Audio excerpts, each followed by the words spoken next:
അസ്ട്രോഡിഷിൻ്റെ പ്രേക്ഷകർക്ക് മെഡി ട്രാക്കിലേക്ക് സ്വാഗതം. ഇന്ന് മെഡി ട്രാക്ക് ഡിസ്കസ് ചെയ്യുന്ന വിഷയം ഡയബറ്റിക്കിനെ കുറിച്ചാണ്. ഇന്ന് നമുക്ക് ഡയബറ്റിക് പേഷ്യൻ്റെ എണ്ണം സമൂഹത്തിൽ ധാരാളം കൂടി വരുന്നുണ്ട്. ഒരു ഡയബറ്റിക് പേഷ്യൻ്റ് ശ്രദ്ധിക്കേണ്ട കാരണങ്ങൾ, ഡയബറ്റിക് വരാനുള്ള കാരണങ്ങൾ, ഈ വിഷയമാണ് ഇന്ന് ചർച്ച ചെയ്യുന്നത്. ഈ വിഷയത്തെക്കുറിച്ച് അസ്ട്രോഡിഷിൻ്റെ പ്രേക്ഷകരോട് സംസാരിക്കുന്നത് കാഞ്ഞങ്ങാട് സൺറൈസ് ഹോസ്പിറ്റലിലെ കൺസൾട്ടൻറ്റ് ഫിസിഷ്യൻ ഡോക്ടർ ഗീതു കൃഷ്ണയാണ്. മാം, വെൽക്കം. ഡയബറ്റിക് പേഷ്യൻറ്റിൻ്റെ എണ്ണം കമ്പാരിറ്റീവ്ലി നമ്മൾ ഇയർ ബൈ ഒരു കേസ് സ്റ്റഡി എടുക്കുകയാണെങ്കിൽ കൂടി വരുന്നുണ്ട്. എന്തുകൊണ്ടായിരിക്കും ഡയബറ്റിക് പേഷ്യൻറ്റിൻ്റെ എണ്ണം കൂടി വരാനുള്ള കാരണങ്ങൾ? ഡയബറ്റിസ് മെലിറ്റസ് അല്ലെങ്കിൽ പ്രമേഹ രോഗം എന്ന് പറയുന്നത് ലോകമെമ്പാടുമുള്ള കോടിക്കണക്കിന് ആൾക്കാർ അനുഭവിച്ചു വരുന്ന ഒരു ജീവിതശൈലി രോഗം എന്ന് നമുക്ക് പറയാം, അല്ലെങ്കിൽ നോൺ കമ്മ്യൂണിക്കബിൾ ഡിസീസ് അഥവാ ജീവിതശൈലി രോഗം. ജീവിതശൈലി എന്നുകൊണ്ട് നമ്മൾ ഉദ്ദേശിക്കുന്നത് നമ്മുടെ ഫിസിക്കൽ ആക്ടിവിറ്റി ഒന്നാമത്തെ കാര്യം, രണ്ടാമത്തെ കാര്യം നമ്മുടെ ഭക്ഷണശൈലി. ഇത് രണ്ടുമാണ് ഇതിനകത്ത് ഉൾപ്പെട്ടിരിക്കുന്ന മെയിൻ രണ്ട് ഫാക്ടേഴ്സ്. ഇതിനിപ്പോൾ ഒരു ജീവിതശൈലി രോഗം എന്നതിലുപരി ഒരു പാൻഡമിക് എന്നാണ് നമ്മളിപ്പോൾ ഡയബറ്റീസിനെ വിളിച്ചുകൊണ്ടിരിക്കുന്നത്. കാരണം ലോകമെമ്പാടുമുള്ള കോടിക്കണക്കിന് ആൾക്കാർ ഒരുപോലെ അനുഭവിച്ചു വരുന്ന ഒരു രോഗാവസ്ഥയായിട്ടാണ് ഡയബറ്റിക്.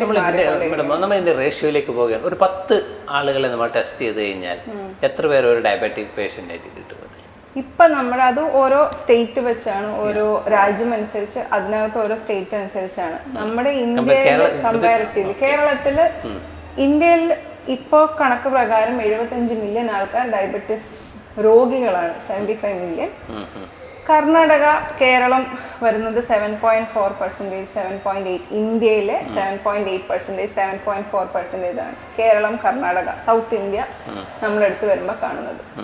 ഇപ്പോൾ വർദ്ധിച്ചു വരുന്നത് നമുക്ക് പറയാനുള്ള പ്രധാന കാര്യങ്ങൾ ജീവിതശൈലി ഒന്നുകൊണ്ട്. ആ ടോപ്പിക്കിലേക്ക് വരികയാണ്. ജീവിതശൈലിയാണ് ഈ രോഗത്തിന്, അല്ലെങ്കിൽ ഈ രോഗം സമ്മാനിക്കുന്ന ജീവിതശൈലി എന്ന് നമ്മൾ സമർത്ഥിക്കുകയാണെങ്കിൽ മനുഷ്യൻ്റെ ഏത് തരത്തിലുള്ള ജീവിതശൈലിയാണ് ഈ രോഗത്തിലേക്ക് എത്തിക്കുന്നത്? ജീവിതശൈലി എന്ന് നമ്മൾ പറയുന്നതിന് മുന്നേ നമ്മൾ മനസ്സിലാക്കേണ്ട വേറെ കാര്യങ്ങളെന്ന് വെച്ചാൽ, ഡയബറ്റിസ് അല്ലെങ്കിൽ പ്രമേഹം അത് ഒരു ജീവിതശൈലി രോഗം മാത്രമല്ല, അതിനകത്ത് വ്യത്യസ്തമായ ടൈപ്പുകളുണ്ട്, ടൈപ്സ് ഓഫ് ഡയബറ്റിസ് ഉണ്ട്. ടൈപ്പ് 1 ഡയബറ്റീസ് ഉണ്ട്, ടൈപ്പ് 2 ഡയബറ്റീസ് ഉണ്ട്. ഇത് രണ്ടും കൂടാതെ ടൈപ്പ് 3 അല്ലെങ്കിൽ മോണോജെനറ്റിക്, ജനിതകമായ നിരവധി ഡയബറ്റീസുകളുണ്ട്. ടൈപ്പ് 1% നമ്മൾ എടുക്കുകയാണെങ്കിൽ ഈ പറയുന്ന ജീവിതശൈലി അല്ലാതെ ജനിതകമായി ഓട്ടോ ആൻറ്റിബോഡി അല്ലെങ്കിൽ ഓട്ടോ ഇമ്മ്യൂൺ ആയിട്ടുള്ള കാരണങ്ങൾ കൊണ്ട് നമ്മൾ സാധാരണ കുട്ടികളിൽ ഇല്ല 30 വയസ്സിൽ താഴെയുള്ള യുവാക്കളിൽ കണ്ടുവരുന്ന ഒരു തരം പ്രമേഹ രോഗമാണ് ടൈപ്പ് 1 ഡയബറ്റീസ്. അപ്പം നമ്മൾ നേരിടുന്ന പ്രശ്നം എന്ന് വെച്ചാൽ, ടൈപ്പ് 1 ഡയബറ്റീസിനെ നമ്മൾ കൃത്യമായ രോഗനിർണയം ചെയ്യാതിരിക്കുകയോ അതിനെ ടൈപ്പ് 2 അഥവാ ജീവിതശൈലി രോഗമായി ചിത്രീകരിച്ച് ജീവിതശൈലി മോഡിഫിക്കേഷൻ കൊണ്ട് മാത്രം ചികിത്സിക്കാൻ നോക്കുകയോ ചെയ്യുമ്പോൾ ടൈപ്പ് 1 കോംപ്ലിക്കേഷനിലേക്ക് പോകുന്നു. ടൈപ്പ് 1ന്റെ കാരണം ഇൻസുലിൻ നമ്മുടെ ശരീരത്തിൽ പ്രൊഡ്യൂസ് ചെയ്യപ്പെടുന്നില്ല. പാൻക്രിയാസ് എന്ന ഗ്രന്ഥിയിൽ നിന്ന് ഇൻസുലിൻ പ്രൊഡ്യൂസ് ചെയ്യപ്പെടുന്നില്ല. അതാണ് ടൈപ്പ് 1 എന്ന ഡയബറ്റീസ്. ഇൻസുലിൻ കൊണ്ട് നമ്മൾ അതിനെ ചികിത്സിക്കുന്നു. നമ്മൾ കണ്ടുവരുന്ന കോമൺ ആയിട്ടുള്ള പ്രമേഹ രോഗം ടൈപ്പ് 2 ഡയബറ്റീസ്. അതിനെയാണ് നമ്മൾ ഈ പറയുന്ന ജീവിതശൈലി രോഗം എന്ന് വിളിക്കുന്നത്. ഞാൻ ഒന്ന് ഇടപെടുകയാണ്. ഈ ടൈപ്പ് 1 ഇൻസുലിൻ പ്രൊഡ്യൂസ് ചെയ്യുന്നില്ല എന്നുള്ളത് കൊണ്ട് അത് നമുക്ക് സോൾവ് ചെയ്യാൻ ടൈപ്പ് 2വിനേക്കാളും കുറച്ചും കൂടി ഈസി ആണോ? കുറച്ചുകൂടി ഈസി എന്നില്ല. കാരണം അത് കുറച്ചുകൂടെ ഗുരുതരമായ രോഗമാണ് ടൈപ്പ് 2വിനേക്കാൾ. ഇൻസുലിൻ നമ്മുടെ ശരീരത്തിൽ ഉണ്ടാവുന്നേ ഇല്ല. ടൈപ്പ് 2 ഒരു ജീവിതശൈലിയാണ്. നിങ്ങൾക്ക് ജീവിതശൈലി കൊണ്ടോ, നിങ്ങളുടെ ഭക്ഷണം കൊണ്ടോ, നിങ്ങളുടെ വ്യായാമം കൊണ്ടോ നിങ്ങൾക്ക് ടൈപ്പ് 2വിനെ കൺട്രോൾ ചെയ്യാം, അല്ലെങ്കിൽ പ്രിവെന്റ് ചെയ്യാം, അല്ലെങ്കിൽ നിയന്ത്രിക്കാം, അല്ലെങ്കിൽ ഇല്ലാതാക്കാം, റിവേഴ്സ് ചെയ്യാം. ടൈപ്പ് 1 ഇതൊന്നും നമുക്ക് ചെയ്യാൻ പറ്റില്ല. Type 1 is totally depending upon the insulin levels in your body. You have to supplement insulin in that patient. സത്യ കേസ് അങ്ങനെയാണെങ്കിൽ ടൈപ്പ് 1ന് ഏത് തരത്തിലുള്ള സൊല്യൂഷനാണ്, ഏത് തരത്തിലുള്ള ട്രീറ്റ്മെന്റ്? ഇൻസുലിൻ ഇല്ല, ഇൻസുലിൻ കൊടുക്കുക. ഇതാണ് ടൈപ്പ് 1ന് നമ്മൾ പ്രധാനമായും പറയുന്ന ട്രീറ്റ്മെന്റ്. കൂടെ ഭക്ഷണത്തിൽ കൂടെ നമുക്ക് ഈ ഷുഗറിനെ ഒരു പരിധി വരെ കൺട്രോൾ കൊണ്ടുവരാം. ഇൻസുലിൻ ഇല്ല, ഇൻസുലിൻ കൊടുക്കുക. Okay, through out life. അതെ, അങ്ങനെയാണ് നമ്മൾ ചെയ്യുന്നത്. അത് പ്രധാനമായും ടൈപ്പ് 1ന്റെ പ്രശ്നം എന്ന് വെച്ചാൽ രോഗനിർണയം വളരെ ഇമ്പോർട്ടൻ്റ് ആണ്. കാരണം ചെറിയ കുട്ടികളിൽ നമ്മൾ ആരും പ്രതീക്ഷിക്കുന്നില്ല ഇതിനെക്കുറിച്ച് അറിവില്ലാത്തവർ ചെറിയ കുട്ടികളിൽ ഇല്ലെങ്കിൽ 30 വയസ്സിന് താഴെയുള്ള ആൾക്കാരിൽ 30 വയസ്സിന് താഴെയുള്ള ജനങ്ങളിൽ ഷുഗർ എന്നൊരു അസുഖം അല്ലെങ്കിൽ ഡയബറ്റിക് എന്ന പ്രമേഹം എന്നൊരു അസുഖത്തെ ആരും പ്രതീക്ഷിക്കുന്നില്ല. അത് കാരണം നമ്മൾ ടെസ്റ്റ് ചെയ്യുന്നില്ല. അപ്പൊ എന്ത് സംഭവിക്കുന്ന വെച്ചാൽ ഈ രോഗം മൂർച്ഛിച്ച് അതിന്റെ കോംപ്ലിക്കേഷനായ ഡയബറ്റിക് കീറ്റോ ആസിഡോസിസ് അല്ലെങ്കിൽ വിവിധങ്ങളായ ഇൻഫെക്ഷൻസ് അല്ലെങ്കിൽ വിവിധങ്ങളായ ഓർഗൻ ഡാമേജ് കോംപ്ലിക്കേഷൻസിന് കൂടെയാണ് ഇത്തരം രോഗികൾ യൂഷ്വലി ഹോസ്പിറ്റലിൽ പ്രസന്റ് ചെയ്യുന്നത്. നമ്മൾ മുൻകൂട്ടി പ്രതീക്ഷിക്കുന്നില്ല, മുൻകൂട്ടി ടെസ്റ്റ് ചെയ്യുന്നില്ല, അതുകൊണ്ട് കോംപ്ലിക്കേഷൻസ് കൂടുന്നതും ടൈപ്പ് 1-ലാണ്. നേരെ മറിച്ച് നമ്മൾ ഈ പറയുന്ന ജീവിതശൈലി രോഗം എന്ന് പറയുന്ന ടൈപ്പ് 2 ഡയബറ്റീസ്, നമ്മുടെ നാട്ടിൽ കോമൺ ആയി കണ്ടുവരുന്ന ടൈപ്പ് 2 ഡയബറ്റീസിന് ടൈപ്പ് 2ലേക്ക് വരുന്നതിന് മുന്നേ അതായത് 30 വയസ്സിന് താഴെയുള്ള ആളുകൾ നമ്മൾ ടെസ്റ്റ്, അതായത് അവർക്ക് പിന്നെ ഡയബറ്റിക് ആവാനുള്ള സാധ്യത കുറവാണ് എന്നുള്ള മിഥ്യാധാരണയിൽ നമ്മൾ ടെസ്റ്റ് ചെയ്യുന്നില്ല. ഓക്കെ, അങ്ങനെയെങ്കിൽ ഇപ്പം സാധാരണ കുട്ടി, ഇത് പാരൻസിനും കൂടി അറിയേണ്ട ഒരു കാര്യമാണ്. കുട്ടികളെ നമ്മൾ നോർമൽ ഒരു ബ്ലഡ് ടെസ്റ്റിന് വിധേയമായി ഷുഗർ ടെസ്റ്റ് ചെയ്ത് കഴിഞ്ഞാൽ നമുക്കത് കണ്ടെത്താനുള്ളൊരു സാധ്യതയുണ്ടല്ലോ. ഷുഗർ പ്രമേഹ രോഗം നിർണ്ണയിക്കുന്നത് നിസ്സാരമായ ഒരു ബ്ലഡ് ടെസ്റ്റ് മാത്രമാണ്. ആ ഒരു സിമ്പിൾ ടെസ്റ്റിലൂടെ ഇത് കണ്ടെത്താൻ പറ്റും. തീർച്ചയായിട്ടും നമ്മൾ അവോയ്ഡ് ചെയ്യുന്ന ആ സിമ്പിൾ ടെസ്റ്റ് ഒരു വൺസ് ഇൻ എ ഇയറോ അല്ലെങ്കിൽ ആ ഡ്യൂറേഷനിലൊന്ന് നോക്കിക്കഴിഞ്ഞാൽ നമുക്കത് കണ്ടെത്താനില്ല. ഓക്കെ, പക്ഷെ നമുക്കിപ്പോൾ അങ്ങനെ ഒരു സ്ക്രീനിങ് പ്രോട്ടോകോൾ ഇല്ല. ടൈപ്പ് 1 ഒരു ഓട്ടോ ഇമ്മ്യൂൺ ഡിസീസ് ആണ്. ആർത്രൈറ്റിസ് ഇല്ല, തൈറോയിഡിന് വരുന്ന അസുഖം ഇല്ല, വിറ്റിലൈഗോ, ഇതൊക്കെ പറയുന്ന പോലെ ഒരു ഓട്ടോ ഇമ്മ്യൂൺ കാറ്റഗറിയിലാണ് ടൈപ്പ് 1 ഡയബറ്റീസ്. അതിൻ്റെ കൂടെ വരുന്ന അനുബന്ധമായി വരുന്ന കുറേ അധികം ഓട്ടോ ഇമ്മ്യൂൺ ഡിസീസുകളുണ്ട്. അങ്ങനെ സസ്പെക്റ്റഡ് ആയ കുട്ടികളിലാണ് നമ്മളിത് ടെസ്റ്റ് ചെയ്യുക. ഇല്ലെങ്കിൽ സിംറ്റം ഇല്ലെങ്കിൽ പ്രാഥമിക ലക്ഷണങ്ങളായിട്ട് നമ്മുടെ അടുത്ത് വരുന്ന കുട്ടികളോ ഇല്ലെങ്കിൽ യങ്ങർ ആൾക്കാരിലോ ആണ് ഇത് ടെസ്റ്റ് ചെയ്യപ്പെടുന്നത്. സ്ക്രീനിങ് നമുക്കൊരു പ്രോട്ടോകോൾ. സ്ക്രീനിങ്ങിന് വിധേയമായി ഇപ്പൊ നേരത്തെ പറഞ്ഞു ഇൻഹറന്റ് ആയിട്ട് ഫോർ എക്സാമ്പിൾ പാരന്റ്സിന് ടൈപ്പ് 1 ഓൾറെഡി ഉള്ള അത് ടൈപ്പ് 2-ലാണ്, ടൈപ്പ് 1-ലല്ല. ടൈപ്പ് 2 ഡയബറ്റീസ് ആണ് നമുക്ക് പരമ്പരാഗതമായി പേരൻസിന് കണ്ടുവരുന്ന അല്ലെങ്കിൽ കുടുംബങ്ങളിൽ കണ്ടുവരുന്ന ഡയബറ്റീസ്. നമുക്ക് പ്രതീക്ഷിക്കാവുന്ന ടൈപ്പ് 2 ഡയബറ്റീസ്. മാം നേരത്തെ പറഞ്ഞ ഇൻസുലിൻ പ്രൊഡ്യൂസ് ചെയ്യാത്തൊരു സ്റ്റേജ് ഉള്ളത് ആ ഒരു ഫാമിലിയിൽ നിന്ന് വരുന്ന ഒരു കുട്ടിയാണെങ്കിൽ അതിപ്പോൾ ഈ പറഞ്ഞ പോലെ ടൈപ്പ് 2-ലേക്ക് ടൈപ്പ് 1-നുള്ള സാധ്യത എവിടെയുള്ളത്? സാധ്യതയുണ്ട്, പക്ഷെ നമുക്ക് കൂടുതൽ ഇൻഹറന്റ് ആയി വരുന്ന ടൈപ്പ് 2-ലാണ്. ഓക്കെ, നമുക്ക് ടൈപ്പ് 2-നെ കുറച്ചും കൂടി ഡീറ്റെയിൽ ആയിട്ട് ഡിസ്കസ് ചെയ്ത് നേരത്തെ ഡോക്ടർ സൂചിപ്പിച്ചതുപോലെ ജീവിതശൈലി കൊണ്ട് നമുക്ക് ഇതിനെ റിഡ്യൂസ് ചെയ്യാനുള്ളൊരു സാധ്യതയുണ്ട്. നമ്മൾ ഏത് തരത്തിൽ റിഡ്യൂസ് ചെയ്യാനുള്ള സാധ്യതയാണ് പറഞ്ഞത്. ഇത് പിന്നെ സമ്മാനിക്കുന്ന ജീവിതശൈലി, നമ്മുടെ ജീവിതശൈലി ഒരു ഡയബറ്റിക് പേഷ്യൻ്റ് ആക്കുന്ന അല്ലെങ്കിൽ അങ്ങനെ ഒരു സ്റ്റേജിലേക്ക് എത്തിക്കുന്ന കാരണങ്ങൾ ഏതൊക്കെയാണ്? അതിന് നമുക്ക് പ്രധാനമായും നമ്മൾ മനസ്സിലാക്കേണ്ട ഒരു കാര്യം, ജീവിതശൈലി രോഗം എന്ന് പറയുന്നത് ജീവിതശൈലി കൊണ്ട് മാത്രമല്ല ഇതുണ്ടാകും. It is multi factorial. കുറേ അധികം ഫാക്ടേഴ്സ് ഇതിനകത്ത് ഇൻവോൾവ് ആയിട്ടുണ്ട്. നമ്മുടെ ജീവിതശൈലി, ജീവിതശൈലി എടുക്കുമ്പോൾ പ്രധാനമായിട്ടും ഫിസിക്കൽ ആക്ടിവിറ്റി, വ്യായാമം, രണ്ടാമത്തേത് ഭക്ഷണശൈലി. ഇതിനകത്ത് ഭക്ഷണശൈലി നമുക്ക് ഭക്ഷണശൈലി രണ്ടാമത് ഡിസ്കസ് ചെയ്യാം. നമുക്ക് വ്യായാമം, ഒരു ദിവസം എത്ര മണിക്കൂർ വ്യായാമം? ഫിസിക്കൽ ആക്ടിവിറ്റി നമ്മൾ എടുക്കുകയാണെങ്കിൽ ഏത് തരത്തിലുള്ള വ്യായാമം? ഫിസിക്കൽ ആക്ടിവിറ്റി നമ്മൾ എടുക്കുകയാണെങ്കിൽ ഒരു സെഡൻറ്ററി ലൈഫ് സ്റ്റൈൽ നമ്മൾ പറയും. ഫിസിക്കലായിട്ടുള്ള യാതൊരു ആയാസമോ ഫിസിക്കലായിട്ടുള്ള യാതൊരു ആക്ടിവിറ്റിയോ ഇല്ലാത്ത ഒരു ലൈഫ് സ്റ്റൈലാണ് നമ്മൾ സെഡൻറ്ററി എന്ന് പറയുന്നത്. സെഡൻറ്ററി എന്ന് ഉദ്ദേശിക്കുമ്പോൾ നമ്മളിപ്പം പറയുകയാണെങ്കിൽ രാവിലെ എണീക്കുന്നു, വെറുതെ വീട്ടിലിരിക്കുന്നു, ഭക്ഷണം കഴിക്കുന്നു, ഇരിക്കുന്നു, ഉറങ്ങുന്നു എന്നൊരു ധാരണയുണ്ട്. പക്ഷെ അതല്ല. ഞാനും നിങ്ങളും ഒക്കെ ചെയ്യുന്ന പോലെ രാവിലെ എണീക്കുന്നു, ഭക്ഷണം കഴിക്കുന്നു, ഓഫീസിൽ പോകുന്നു, 5 മണി വരെ ഓഫീസിൽ ഇരിക്കുന്നു, തിരിച്ചു വരുന്നു, TV കാണുന്നു, ഭക്ഷണം കഴിക്കുന്നു, ഉറങ്ങുന്നു, വീണ്ടും പിറ്റേ ദിവസം രാവിലെ പോകുന്നു. ഞാനും നിങ്ങളും എല്ലാവരും ജീവിച്ചുകൊണ്ടിരിക്കുന്ന ഈ സെഡൻറ്ററി ലൈഫ് സ്റ്റൈലാണ് ഇതിൻ്റെ ഒരു ലൈഫ് സ്റ്റൈൽ കാരണങ്ങൾ ഒരു പ്രധാനമായിട്ട് ഇത് തന്നെയാണ് സെഡൻറ്ററി. നമ്മളെല്ലാവരും ചെയ്തുകൊണ്ടിരിക്കുന്നതാണ് സെഡൻറ്ററി. ഇതിൽ ആക്ടിവിറ്റി എന്ന് പറയുന്നത്, ഫിസിക്കൽ ആക്ടിവിറ്റി എന്ന് പറയുമ്പോൾ ഒരു നമ്മളെ വേർപ്പിക്കുന്ന രീതിയിൽ അല്ലെങ്കിൽ നമ്മുടെ ഹാർട്ട് റേറ്റ്, ഹൃദയാഘാതം ഒരു നിശ്ചിത ഇതിൽ കൂടുന്നത് വരെ നമ്മൾ ചെയ്യുന്ന ആക്ടിവിറ്റികളാണ് നമുക്ക് വേണ്ട ഫിസിക്കൽ ആക്ടിവിറ്റി. ചെയ്യാവുന്നത് നമുക്ക് വേണ്ട ഒരു ഫിസിക്കൽ ആക്ടിവിറ്റി ലെവൽ പറയുകയാണെങ്കിൽ ആഴ്ചയിൽ 7 ദിവസത്തിൽ മിനിമം 5 ദിവസം, അതിൽ ഒരു ദിവസം മിനിമം 30 മുതൽ 35 മിനിറ്റ് വരെ നമ്മൾ പറയുന്നതാണ് ബ്രിസ്ക് വാക്കിംഗ്, ആയാസമോടുള്ള വാക്കിംഗ്. ഇതാണ് ഒരു മനുഷ്യൻ ഫിസിക്കലി ആക്റ്റീവ് ആണ് എന്ന് പറയണമെങ്കിൽ മിനിമം നമ്മൾ ചെയ്യേണ്ടത്. പക്ഷേ നിങ്ങൾ ഓൾറെഡി ഒരു ഷുഗർ പേഷ്യൻ്റ് ആണ്, അല്ലെങ്കിൽ നിങ്ങൾ ഒരു പൊണ്ണത്തടിയുള്ള, നിങ്ങൾക്ക് വെയിറ്റ് കുറയ്ക്കണം, അല്ലെങ്കിൽ നിങ്ങൾക്ക് നിങ്ങളുടെ ഷുഗറിന്റെ കൺട്രോളിൽ കൊണ്ടുവരണം എങ്കിൽ നിങ്ങൾ ചെയ്യേണ്ട ആക്ടിവിറ്റി ഇതിനും മേളിലാണ്. അത് ആഴ്ചയിൽ 7 ദിവസത്തിൽ 5 ദിവസം എന്നുള്ളത് 6 ദിവസമാക്കുക. ആ ഒരു ദിവസത്തിൽ 30 മുതൽ 35 മിനിറ്റ് എന്നുള്ളത് 1 മണിക്കൂർ വരെ 60 മിനിറ്റ് വരെ ആക്കുക. ഇപ്പൊ ഇന്ന് ഷുഗർ ഡയബറ്റീസ് ഡയഗ്നോസ് ചെയ്യുന്നു, നാളെ തൊട്ട് 60 മിനിറ്റ് എണീറ്റ് ഓടാനല്ല ആരും അഡ്വൈസ് ചെയ്യുന്നത്.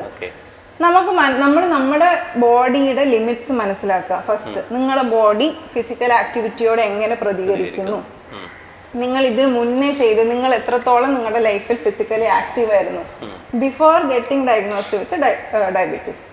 ഇന്നലെ വരെ നിങ്ങൾ ചെയ്തുകൊണ്ടിരുന്ന ഫിസിക്കൽ ആക്ടിവിറ്റി, അതനുസരിച്ച് നാളെ തൊട്ട് നിങ്ങൾ പുതിയതായിട്ട് ഒരു ആക്ടിവിറ്റി തുടങ്ങുന്നു. പയ്യെ നിങ്ങളത് എസ്കലേറ്റ് ചെയ്യുന്നു. ഏത് ലിമിറ്റ് വരെ നിങ്ങൾക്ക് പോകാം, മാക്സിമം ലിമിറ്റ് എത്തി നിങ്ങളത് കണ്ടിന്യൂ ചെയ്യുന്നു. രണ്ടാമത്തെ ഇമ്പോർട്ടൻറ്റ് കാര്യം, കണ്ടിന്യൂ ചെയ്യുന്നത് കൺസിസ്റ്റൻ്റ് ആയിരിക്കണം. ഫിസിക്കൽ ആക്ടിവിറ്റി അല്ലെങ്കിൽ ഫിസിക്കലി ആക്റ്റീവ് ലൈഫ് സ്റ്റൈൽ എന്ന് പറയുന്നത് കൺസിസ്റ്റൻ്റ് അല്ലാതെ നമുക്കൊന്നും നേടാൻ പറ്റില്ല. ഇന്ന് ഡയബറ്റീസ് ഡയഗ്നോസ് ചെയ്യുന്നു, നാളെ തൊട്ട് 1 മാസം നടക്കുന്നു, അടുത്ത മാസം ഷുഗർ ടെസ്റ്റ് ചെയ്യുന്നു, കുറയുന്നില്ല, നിർത്തുന്നു. ഇതല്ല ഇത്. ഇവിടെ ഒരു ഡൗട്ട്, കാരണം പലരും ജിമ്മിൽ പോകുന്നവരുണ്ട്, നേരത്തെ പറഞ്ഞ ബ്രിസ്ക് വാക്കിംഗ് ഉണ്ട്, 35 മിനിറ്റ്സ് ഉണ്ട്. ഇപ്പോൾ ഫോർ എക്സാമ്പിൾ ചിലവരൊക്കെ ജിമ്മിൽ വളരെ ഹെവി ആയിട്ടുള്ള എക്സസൈസ് ചെയ്യുന്നവരുണ്ട്.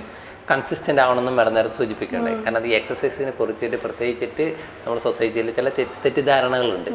ചിലവർ വളരെ അഗ്രസീവായിട്ട് എക്സസൈസ് ചെയ്യുന്നുണ്ട് ഇപ്പോൾ റിസൾട്ട് കിട്ടിയ ഉടനെ. ഇപ്പോൾ ട്രെഡ്മില്ലൊക്കെ യൂസ് ചെയ്യുന്നവരുണ്ട്. ഈ കൺസിസ്റ്റൻറ്റ് ദാറ്റ് മീൻസ് ഇപ്പോൾ ഫോർ എക്സാമ്പിൾ ട്രെഡ്മിൽ ഒരു വാക്കിങ്ങിന് പകരം ട്രെഡ്മില്ലിൽ ഓടുകയാണെങ്കിൽ ഇപ്പം എല്ലാ ദിവസവും നമ്മൾക്ക് സാധാരണ ജിമ്മിലൊക്കെ കാണുന്നതാണ്, ഒരു 10 or 12 മിനിറ്റ്സ് ഡെയിലി മോർണിംഗിൽ അവർ ഓടുന്നുണ്ട്. അതങ്ങനെ കൺസിസ്റ്റൻ്റ് ആയിട്ട് അത് പോയിട്ട് പിന്നെ അതർ ആക്ടിവിറ്റീസിലേക്ക് അവർ പോവുകയാണ്. ഇത് ഓക്കെ ആണോ, അല്ലെങ്കിൽ ഇങ്ങനെ ചെയ്യുന്നത് നമ്മൾ സാധാരണ കാണുന്നതാണ്. ഇതൊക്കെ ചിലവർ നടക്കുന്നത് കൃത്യമായിട്ട് ഹാഫ് ആൻ അവർ 1 അവർ എല്ലാ ദിവസവും കൺസിസ്റ്റൻ്റ് ആയിട്ട് നടക്കുന്നുണ്ട്. പക്ഷെ നേരെ മറിച്ച് ഒരു ജിമ്മിൽ പോകുന്നവർ ഒരു മോഡ് ഓഫ് ചേഞ്ചസ് അതിൽ വരുന്നുണ്ട്. ഇത് പ്രിഫറബിൾ ആണോ? അല്ല, ട്രെയിൻഡ് ഇൻസ്ട്രക്ടറിന്റെ കീഴിലുള്ള മോഡ് ഓഫ് ചേഞ്ചസ് പ്രിഫറബിൾ ആണ്. അതാണ് ഞാൻ പറഞ്ഞത്. നമുക്കിപ്പോൾ ഒരു ബേസ് ലൈൻ നിങ്ങളെ കൊണ്ട് ഇപ്പോൾ ഇന്നലെ വരെ നിങ്ങൾ ഫിസിക്കലി വളരെ ഇനാക്റ്റീവ് ആയിരുന്ന ഒരു മനുഷ്യനായിരിക്കാം. നാളെ തൊട്ട് നിങ്ങളെ കൊണ്ട് ഈ പറഞ്ഞ ട്രെഡ്മില്ലോ ഈ പറഞ്ഞ ജിമ്മിലെ ആക്ടിവിറ്റീസോ ചെയ്യാൻ പറ്റില്ല. നാളെ തൊട്ട് നിങ്ങൾ നടന്നു തുടങ്ങും, പിന്നെ നിങ്ങൾ ഇൻക്രീസ് ചെയ്യൂ, കൂട്ടൂ, ഓടാൻ തുടങ്ങും, പിന്നെ വീണ്ടും അതർ ആക്ടിവിറ്റീസ് ആഡ് ചെയ്യും. നിങ്ങളുടെ ഒരു മാക്സിമം അല്ലെങ്കിൽ നിങ്ങളുടെ ഒരു ലിമിറ്റ് നിങ്ങളുടെ ബോഡി അതിന് വേണ്ട സയൻസ് നിങ്ങൾക്ക് തരും. ഇപ്പം നിങ്ങൾ ഓവർഡു ചെയ്യുന്നു, നിങ്ങൾ കൂടുതൽ പുഷ് ചെയ്യുന്നു, ഓടുന്നു വെച്ചാൽ നിങ്ങൾക്ക് മുട്ടുവേദന വരാം, നടുവേദന വരാം, തലവേദന വരാം, നിങ്ങൾ ടയേർഡാണ്, നിങ്ങൾക്ക് ജോലി കോൺസെൻട്രേറ്റ് ചെയ്യാൻ പറ്റുന്നില്ല, നിങ്ങൾ ജോലി സമയത്ത് ഉറക്കം വരുന്നു. ഇങ്ങനെയുള്ള എക്സസൈസ് ആ ഒരു ലിമിറ്റിലേക്ക് പോകരുത്. ആ ലിമിറ്റിലേക്ക് പോകുന്നത് നിങ്ങളുടെ ബോഡി നിങ്ങൾക്ക് വാർണിംഗ് സൈൻസ് തരുന്നതാണ്. ഇതിന് താഴെയാണ് എൻ്റെ ലിമിറ്റ്. നിങ്ങളുടെ ലിമിറ്റ് നിങ്ങൾ മനസ്സിലാക്കുക, അത് കണ്ടിന്യൂ ചെയ്യാം, കൺസിസ്റ്റന്റ് ആയിട്ട് കണ്ടിന്യൂ ചെയ്യാം. ഡയബറ്റീസ് ഒരു ലൈഫ് സ്റ്റൈൽ ഡിസീസ് ആണ് which requires life long effort. ഇന്നോ നാളെയോ കൊണ്ട് ഇത് റിവേഴ്സ് ചെയ്യാൻ, ഇന്നോ നാളെയോ കൊണ്ട് മാറ്റാൻ ഈ പ്രോബ്ലം സോൾവ് ചെയ്യാൻ പറ്റില്ല. ഓക്കെ ഡോക്ടർ, അങ്ങനെയാണെങ്കിൽ നമ്മളിപ്പം എക്സസൈസിനെ കുറിച്ച് പറഞ്ഞു. ഫുഡ് കാരണം പലപ്പോഴും ജീവിതശൈലി എന്ന് പറയുന്നത് നമ്മുടെ ആഹാരം അതിൽ ഒഴിച്ചുകൂടാൻ പറ്റാത്തൊരു പ്രോമിനന്റ് ഫാക്ടറാണല്ലോ. ഭക്ഷണ രീതി എങ്ങനെയാണ്? ഭക്ഷണ രീതി നമുക്കറിയാം. ഇപ്പം നമ്മൾ പറഞ്ഞു ഡയബറ്റീസ് എന്ന് പറഞ്ഞാൽ ബ്ലഡിലെ ഷുഗറിന്റെ അളവ് ക്രമാതീതമായി കൂടുന്നു. ഇതാണ് ഡയബറ്റീസ് എന്ന് പറയുന്നത്. ഇതിന് നമുക്കൊരു അവസ്ഥയായിട്ട് പറയാം.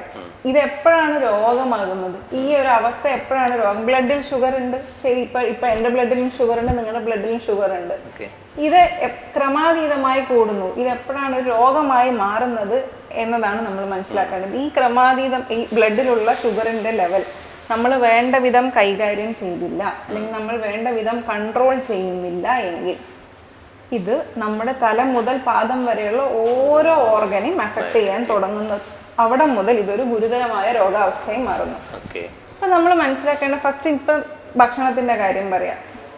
നമ്മുടെ ഭക്ഷണം ഒന്നാമത്തെ ഇപ്പോഴത്തെ കാലഘട്ടത്ത് ഡയബറ്റീസിൻ്റെ ഇൻസിഡൻസ് കൂടാനുള്ള ഒന്നാമത്തെ കാര്യം ജങ്ക് ഫുഡ്സ്. ഇതിന് ഭക്ഷണത്തിൽ നമ്മൾ പറയുന്നത് കാർബോഹൈഡ്രേറ്റിന്റെ എക്സസ്. കാർബോഹൈഡ്രേറ്റ് ഭക്ഷണ പദാർത്ഥങ്ങൾ അത് വിഘടിച്ച് ഷുഗർ ആകുന്നു.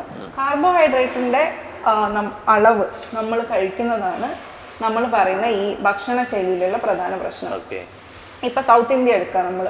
നമ്മളുടെ ഒരു ഭക്ഷണത്തിന്റെ പ്ലേറ്റ് എങ്ങനെ ഇരിക്കും, നമ്മളിപ്പോൾ ഉച്ചക്ക് കഴിക്കുന്ന ഒരു മീലിന്റെ പ്ലേറ്റ് എങ്ങനെ ഇരിക്കും നോക്കുക. ആ പ്ലേറ്റ് എടുത്താൽ ഒരു 80% അല്ലെ 85% എന്തുണ്ടാവും? ചോറുണ്ടാവും. എത്രയുണ്ടാവും? ഒരു 2 സ്പൂണ് തോരനുണ്ടാവും, 1 സ്പൂണ് കറി ഉണ്ടാവും. ഈ 80% 85% എന്ന് പറയുന്ന ചോറ് എന്താണ്? കാർബോഹൈഡ്രേറ്റ് ആണ്. നമ്മൾ ഇതെങ്ങനെയാണ് ചെയ്യേണ്ടത്? ഇത് വളരെ തെറ്റായൊരു ഇതാണ് നമ്മുടെ നാട്ടിലുള്ള പ്രശ്നം. ഇതിനെ എങ്ങനെയാണ് ഇപ്പം നമ്മുടെ നാട്ടിൽ കണ്ടുവരുന്ന വേറൊരു പ്രവണതയാണ്, ഇന്ന് നിങ്ങൾക്ക് ഡയബറ്റീസ് ആണെന്ന്, നാളെ മുതൽ നമ്മൾ എന്ത് ചെയ്യും? ഈ ചോറ് അങ്ങോട്ട് മാറ്റി ഇതിന് പകരം 8 ചപ്പാത്തി വെക്കും, അല്ലെങ്കിൽ ഈ ചോറങ്ങ് മാറ്റി ഒരു 6 ചപ്പാത്തി വെക്കും. എന്താ ഉണ്ടാവുക? സെയിം കാർബോഹൈഡ്രേറ്റ് ആണ് ഈ 6 ചപ്പാത്തിയുടെ ഷേപ്പിൽ നിങ്ങൾ കഴിക്കുന്നത്. നമ്മൾ ചെയ്യാനുള്ളത് എന്താന്ന് വെച്ചാൽ ഈ കാർബോഹൈഡ്രേറ്റിന്റെ അളവ് കുറയ്ക്കുക. നമ്മൾ കൺസ്യൂം ചെയ്യുന്ന കാർബോഹൈഡ്രേറ്റിന്റെ അളവ് കുറച്ച് പകരം പ്രോട്ടീൻ ഇൻടേക്ക് ഇൻക്രീസ് ചെയ്യുക. നമ്മുടെ ഭക്ഷണത്തിൽ നമ്മൾ കാണാത്തൊരു സാധനമാണ് പ്രോട്ടീൻ. നമ്മൾ കുപ്പിയിലും പ്രോട്ടീൻ പൗഡറിന്റെ ഷേപ്പിലാണ് പ്രോട്ടീനെ കണ്ടിട്ടുള്ളത്. പക്ഷെ അല്ല, നമ്മളെ ഭക്ഷണത്തിൽ നമ്മൾ പ്രോട്ടീൻ ഇൻക്ലൂഡ് ചെയ്യാം. പ്രധാനമായും നമുക്കിപ്പം പറഞ്ഞു തരികയാണെങ്കിൽ 2 ടെക്നിക്ക് യൂസ് ചെയ്യാം. ഒന്നെന്ന് പറയുന്നത് നമ്മളിപ്പോൾ കഴിക്കുന്നത് 3 മേജർ മീൽസ് ആയിട്ടാണ്. രാവിലെ ഒരു ബ്രേക്ക്ഫാസ്റ്റ്, ഉച്ചയ്ക്ക് ഒരു വലിയൊരു മീല്, വൈകിട്ട് വീണ്ടും വലിയൊരു ഡിന്നർ. അപ്പം നമ്മൾ ഇതിന് പകരം ഇപ്പോൾ രാവിലത്തെ ബ്രേക്ക്ഫാസ്റ്റ് എടുക്കുക, നിങ്ങളൊരു 6 ദോശ 7 ദോശ ഒക്കെ കഴിക്കണതിന് പകരം 2 ദോശ 3 ദോശ അമൗണ്ട് നമ്മൾ വെട്ടി കുറയ്ക്കുക, കാർബോഹൈഡ്രേറ്റ് നമ്മൾ കുറയ്ക്കുക. ഒരു 11 മണിയാകുമ്പോൾ ഒരു സാലഡ് എന്ന് വെച്ചാൽ ഫാൻസി സാലഡ് ഒന്നും വേണ്ട, എന്തെങ്കിലും കുറച്ച് പച്ചക്കറി, കുറച്ച് ധാന്യങ്ങൾ മുളപ്പിച്ചതോ കുറച്ച് പ്രോട്ടീൻ അടങ്ങിയ ഒരു സാലഡ് കഴിക്കാം. ഈ 11 മണിക്കുള്ള ഈ ഇൻ ബിറ്റ്വീൻ കഴിക്കുന്ന സാലഡ് ഉച്ചയ്ക്കുള്ള നിങ്ങളുടെ വിശപ്പിനെ കൺട്രോൾ ചെയ്യും. ഉച്ചയ്ക്ക് നിങ്ങൾ എന്ത് ചെയ്യും? ഓട്ടോമാറ്റിക്കലി നിങ്ങൾ കഴിക്കും. നിങ്ങൾക്ക് റൈസ് കഴിക്കാം, നിങ്ങളുടെ അടുത്ത് ആരും റൈസ് കഴിക്കേണ്ടെന്ന് പറയുന്നില്ല. നിങ്ങൾ കഴിക്കുന്ന റൈസിന്റെ അളവ് നമുക്ക് കുറയ്ക്കാം. കാരണം 11 മണിക്ക് നമ്മൾ പകുതി ഫില്ല് ചെയ്തു, നമ്മൾ സാറ്റിറ്റി കുറച്ച് നമ്മൾ ഫില്ല് ചെയ്തു. വീണ്ടും വൈകിട്ട് നമ്മൾ വീണ്ടും ഒരു പ്രോട്ടീൻ സപ്ലിമെന്റ്, എന്തെങ്കിലും ധാന്യങ്ങളുള്ള ഒരു പലഹാരം അല്ലെങ്കിൽ സാലഡോ കഴിക്കാം. അതെന്ത് ചെയ്യും? നിങ്ങളുടെ ഡിന്നറിനേക്കുള്ള കുറച്ചും കൂടെ ഫില്ല് ചെയ്യും. നിങ്ങളുടെ ഡിന്നറിൽ നിങ്ങളുടെ കാർബോഹൈഡ്രേറ്റിന്റെ അളവ് വീണ്ടും നിങ്ങൾ കുറയ്ക്കും. നിങ്ങൾ കഴിക്കുന്ന അമൗണ്ട്, നിങ്ങളൊരു 6 ചപ്പാത്തി കഴിക്കുന്ന ആളാണെങ്കിൽ 2 ചപ്പാത്തി ആക്കും. കാരണം വൈകിട്ട് നിങ്ങൾ അപ്പം ഈ 3 മേജർ മീൽസിന് നമ്മൾ ഡിവൈഡ് ചെയ്യാം. അതാണ് ഡിവൈഡ് ചെയ്ത് 5 ചെറിയ മീൽസ് ആക്കുക. അപ്പം നമ്മുടെ ബ്ലഡിലുള്ള ഗ്ലൂക്കോസിന്റെ സ്പൈക്ക് ഇതില്ലാണ്ടാക്കും. ഇതൊരു ബേസ് ലൈൻ ആയിട്ട് നിങ്ങൾ ഷുഗറിനെ കൺട്രോൾ ചെയ്യും. അതൊരു ടെക്നിക്ക്. ഇനി ഒരു ടെക്നിക്ക് എന്ന് പറയുന്നത് നമുക്ക് പോർഷൻ കൺട്രോൾ. നമ്മുടെ പ്ലേറ്റ്, ഈ പറഞ്ഞ ഈ റൈസും ഈ 1 സ്പൂൺ തോരനും ഉള്ള പ്ലേറ്റിനെ നമ്മൾ നേരെ പകുതിയാക്കുക. 50% എടുക്കുക ഒരു പ്ലേറ്റിന്റെ. ആദ്യത്തെ 50% നമ്മൾ നിറയ്ക്കേണ്ടത് ഗ്രീൻ ലീഫി വെജിറ്റബിൾസ്, പച്ചക്കറികൾ, ഇലവർഗ്ഗങ്ങൾ ഒരു പകുതി നിറയ്ക്കുക. അടുത്ത 50% നമ്മൾ വീണ്ടും 2 ആക്കുക. 25%. ഇതിൽ ഒരു 25% നമ്മൾ എന്തെടുക്കുക? പ്രോട്ടീൻ എടുക്കുക. എന്താണ് പ്രോട്ടീൻ? നോൺ വെജിറ്റേറിയൻ മാത്രം, നോൺ വെജ് തന്നെ വേണം എന്നുള്ളവർക്ക് ഫിഷ് കഴിക്കാം, ചിക്കൻ കഴിക്കാം. റെഡ് മീറ്റ്, ഈ ബീഫ് പോലുള്ള റെഡ് മീറ്റ് മോശമാണ്, പൊതുവെ ഒഴിവാക്കുക. പിന്നെ വെജിറ്റേറിയൻസ് ആണ്, നമുക്ക് വെജിറ്റേറിയൻസിന് പ്രോട്ടീൻസ് ഒന്നും ഇല്ല എന്ന് തോന്നുകയാണെങ്കിൽ പനീർ, സോയ, എന്തെങ്കിലും പയർവർഗ്ഗങ്ങൾ, കടല, തോര, ചന, കറുത്ത കടല, ഇത് ഉഴുന്ന്, ഇതൊക്കെ കഴിക്കാം. അടുത്ത 25% ഉള്ള ആ ഭാഗം മാത്രമാണ് നിങ്ങളുടെ റൈസ് അല്ലെങ്കിൽ നിങ്ങളുടെ ചപ്പാത്തി ഫില്ല് ചെയ്യുക. ഇങ്ങനെ നമ്മുടെ പ്ലേറ്റിനെ 50%, 25% എന്ന് വിഘടിച്ച് പോർഷൻ കൺട്രോൾ ചെയ്യുക. ഈ 2 ടെക്നിക്കാണ് നമ്മുടെ ഭക്ഷണ ശൈലി മാറ്റാൻ വേണ്ടി, ഷുഗറിന്റെ ലെവലിനെ കൺട്രോൾ ചെയ്യാവുന്ന രീതിയിൽ എങ്ങനെ നമുക്ക് ഭക്ഷണം കഴിക്കാനുള്ള രീതി 2 ടെക്നിക്ക്. ഇപ്പം ഈ പറയുന്ന ഈ ഭക്ഷണക്രമം ഉണ്ടല്ലോ, ഇത് ഏത് ഏജ്, ഇന്നൊരു ഏജ്, കാരണം സാധാരണ നമുക്ക് ഷുഗർ ഇപ്പം ടൈപ്പ് 1 വിട്ട് നമുക്ക് ടൈപ്പ് 1 ഒഴിവാക്കി കഴിഞ്ഞാൽ ടൈപ്പ് 2 വരികയാണെങ്കിൽ ഒരു ആഫ്റ്റർ 45, 46 അങ്ങനെയാണല്ലോ നമ്മൾ സാധാരണ, ആഫ്റ്റർ 40 ഓക്കെ, അങ്ങനെയാണ് ഷുഗറിൻ്റെ ഈ സൈൻ വരുന്നുണ്ടെങ്കിൽ ഡയഗ്നോസിസ് ചെയ്യുന്ന സമയത്ത് നമുക്ക് ഡയബറ്റിക്കിൻ്റെ സൈൻ കാണുകയാണെങ്കിൽ ഈ പറയുന്ന ഈ രീതിയിലുള്ള ഭക്ഷണക്രമം ഇന്ന് ഏജ് മുതലുള്ളവർ കുറച്ചും കൂടി പ്രിക്കോഷൻ എന്ന നിലയിൽ നമുക്ക് ചെയ്യാൻ പറ്റുമോ? ചെയ്യാൻ പറ്റും. പ്രിക്കോഷൻ ഇപ്പം ഈ ടൈപ്പ് 2 ഡയബറ്റീസിൻ്റെ കാര്യം പറയുമ്പോൾ പ്രിക്കോഷൻ ചെയ്യേണ്ട ആൾക്കാരെന്ന് പറയുന്നത് ഒന്ന് ഫാമിലി ഹിസ്റ്ററി. പേരൻസ്, അച്ഛനോ അമ്മയോ ഷുഗർ ഡയബറ്റീസ് ഡയഗ്നോസ്ഡ് ആയ ആൾക്കാരാണെങ്കിൽ ചെറുപ്പം തൊട്ടേ അല്ലെങ്കിൽ ഒരു മിഡിൽ ഏജ് തൊട്ടേ ഇതങ്ങ് ശീലിച്ചു വരിക.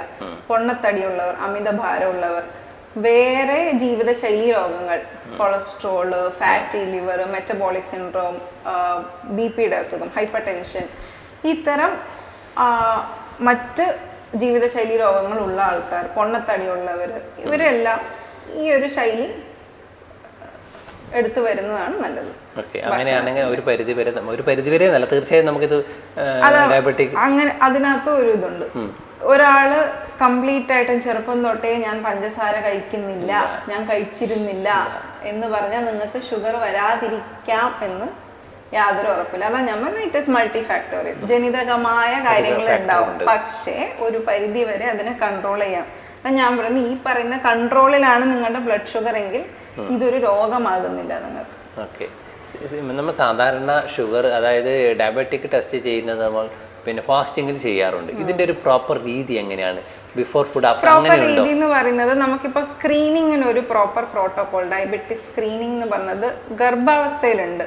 പ്രഗ്നന്റ് ആയ ലേഡീസിന് ഡയബറ്റിക് സ്ക്രീനിങ് ഉണ്ട്. അല്ലാതെ നമുക്ക് ഹൈ റിസ്ക് സ്ക്രീനിങ് ഒന്നും നമ്മുടെ നാട്ടിലില്ല. അപ്പം നമുക്കിപ്പം ഹൈ റിസ്ക് ആയിട്ടുള്ള ആൾക്കാർ ഞാനീ പറഞ്ഞ പോലെ ഹെറിഡിറ്ററി പേരൻസ് ഡയബറ്റിക് രോഗികളാണ്, ഡയബറ്റിസ് രോഗികളാണെങ്കിൽ, അമിതവണ്ണം ഉള്ളവർ, മെറ്റബോളിക് സിൻഡ്രോം ഉള്ളവർ, കൊളസ്ട്രോളിൻ്റെ അസുഖമുള്ളവർ, ഹൈപ്പർ ടെൻഷൻ്റെ അസുഖമുള്ളവർ, ഇവർക്കൊക്കെ സ്ക്രീനിങ് ആയിട്ട് ചെയ്തു വരാം. ഇപ്പം നമുക്ക് ആദ്യം നമുക്ക് നോക്കേണ്ടത് രോഗലക്ഷണം. നമുക്ക് എങ്ങനെയാണ് മനസ്സിലാവുക ഡയബറ്റീസ് വരുന്നുണ്ട്? രോഗലക്ഷണങ്ങളുണ്ട് ഇതിന്. ഈ പറയുന്ന ബ്ലഡ് ടെസ്റ്റ് അല്ലാതെ പ്രാഥമിക രോഗലക്ഷണങ്ങൾ എന്ന് പറയുന്നത് അമിതമായ ദാഹം, വീണ്ടും വീണ്ടും വെള്ളം കുടിച്ചുകൊണ്ടിരിക്കുക, അമിതമായ ദാഹം, അമിതമായ വിശപ്പ്, പിന്നെ കൂടെ കൂടെ മൂത്രമൊഴിക്കുക, അമിതമായ അളവിൽ മൂത്രം ഒഴിച്ചുകൊണ്ടിരിക്കുക. ഇത് മൂന്നുമാണ് നമ്മുടെ ഡയബറ്റീസിന്റെ പ്രാഥമിക ലക്ഷണങ്ങൾ എന്ന് പറയുന്നത്. ഈ ലക്ഷണങ്ങൾ കൊണ്ട് പക്ഷെ നമ്മുടെ അടുത്ത് ഡോക്ടേഴ്സിന്റെ അടുത്ത് വരുന്ന ആൾക്കാർ വളരെ കുറവാണ്. ഇതിനെയൊക്കെ ഇഗ്നോർ ചെയ്യും. ഇതിനെയൊക്കെ ഇഗ്നോർ ചെയ്ത് ഇവർ വരുന്നത് ഒന്നുകിൽ ഇൻസിഡന്റൽ ആയിട്ടൊരു ഫൈൻഡിങ്, എന്തെങ്കിലും ഒരു ആവശ്യത്തിന് ഹോസ്പിറ്റലിൽ പോകുന്നു, ബ്ലഡ് ടെസ്റ്റ് ചെയ്യുന്നു, അവിടെ നമ്മൾ ഹൈ ഷുഗേഴ്സ് കാണുന്നു. അല്ല വേറെ എന്തെങ്കിലും അസുഖമായിട്ട് ഹാർട്ട് അറ്റാക്കോ മസ്തിഷ്കാഘാതം, ഇല്ല നാഡീഞരമ്പുകളുടെ വീക്കം, ഇങ്ങനെ മറ്റ് അസുഖങ്ങളായിട്ട് ഹോസ്പിറ്റലിൽ വരുമ്പോൾ ചെക്ക് ചെയ്യുമ്പോൾ നമ്മളിത് കാണുന്നു. ഇങ്ങനത്തെ കണ്ടീഷനാണ് നമ്മൾ കാണുക. അല്ലാതെ ഈ ഡയബറ്റീസ് കുറേ നാളായിട്ട് ഇങ്ങനെ ഇഗ്നോർ ചെയ്ത് പോകുന്നു, അല്ലെങ്കിൽ അവരറിയാതെ പോകുന്നു, എന്നിട്ട് ഇതിൻ്റെ കോംപ്ലിക്കേഷൻസിൽ ചെന്നെത്തുന്നു. ഈ കോംപ്ലിക്കേഷൻസുമായിട്ട് നമ്മുടെ അടുത്ത് വരുന്ന ആൾക്കാർ മൾട്ടിപ്പിൾ ഇൻഫെക്ഷൻസ്, കൂടെയുള്ള മൂത്രപ്പഴുപ്പ്, കൂടെയുള്ള ന്യൂമോണിയ, സ്കിന്നിൻ്റെ മേളിൽ ഇൻഫെക്ഷൻ, ഫംഗൽ ഇൻഫെക്ഷൻസ്, പിന്നെ ഈ ഞാൻ നേരത്തെ പറഞ്ഞ പോലെ diabetic ketoacidosis, diabetic retinopathy, diabetic nephropathy, cardiac failure, ഇതെല്ലാം അൺകൺട്രോൾഡ് ഷുഗേഴ്സിന്റെ കാലക്രമേണ ഉണ്ടാകുന്ന കോംപ്ലിക്കേഷൻസ്. ഈ കോംപ്ലിക്കേഷനിലെത്തി നമ്മുടെ അടുത്ത് വരുന്ന രോഗികൾ, ഇങ്ങനെ പല സ്റ്റേജിലാണ് രോഗികൾ നമ്മുടെ അടുത്ത് പ്രസന്റ് ചെയ്യുന്നത്. അപ്പൊ നമ്മൾ എങ്ങനെയാണ് ഡയഗ്നോസ് ചെയ്യുന്നത്? ഒന്ന് ലക്ഷണം വെച്ച് ഡയഗ്നോസ് ചെയ്യാം, ഒന്ന് ഈ പറയുന്ന കോംപ്ലിക്കേഷൻ എത്തുമ്പോൾ നിസ്സാരമായ ബ്ലഡ് ടെസ്റ്റ് ആണ് ഡയബറ്റീസ് ഡയഗ്നോസ് ചെയ്യാൻ നമ്മുടെ കയ്യിൽ. നമുക്ക് യാതൊരു സ്കാനോ ഒന്നിൻ്റെയും ആവശ്യമില്ല. ഇപ്പോൾ ലക്ഷണങ്ങളുള്ള ഒരു പേഷ്യൻറ്റിന് RBS, റാൻഡം ബ്ലഡ് ഷുഗർ എന്നത് മതി. ലക്ഷണങ്ങൾ വിത്ത് റാൻഡം ബ്ലഡ് ഷുഗർ കൂടുതലാണെങ്കിൽ ഡയബറ്റീസ് എന്ന് പറയാം. പക്ഷേ ലക്ഷണങ്ങളില്ല, പക്ഷെ ഞാൻ സസ്പെക്ട് ചെയ്യുന്നുണ്ട് ഇന്ന ആൾക്ക് ഷുഗർ ഉണ്ടാവാം, അങ്ങനെയുള്ള ഒരാൾക്ക് നമ്മൾ, അല്ലെങ്കിൽ ഇയാൾക്ക് മറ്റ് റിസ്ക് ഫാക്ടേഴ്സ് ഉണ്ട്, ഞാൻ ഈ പറഞ്ഞ റിസ്ക് ഫാക്ടേഴ്സ് ഉണ്ടെങ്കിൽ ഈ പറയുന്ന ഫാസ്റ്റിംഗ് ബ്ലഡ് ഷുഗറും പോസ്റ്റ് പ്രാൻഡിയൻ PPBS, ഭക്ഷണത്തിന് 2 മണിക്കൂർ കഴിഞ്ഞിട്ടുള്ള ബ്ലഡ് സാമ്പിൾ ടെസ്റ്റ് ചെയ്യാം. ഇനി നമുക്കുള്ളൊരു ടെസ്റ്റ് എന്ന് പറഞ്ഞാൽ HbA1c, ഗ്ലൈക്കോസിലേറ്റഡ് ഹീമോഗ്ലോബിൻ.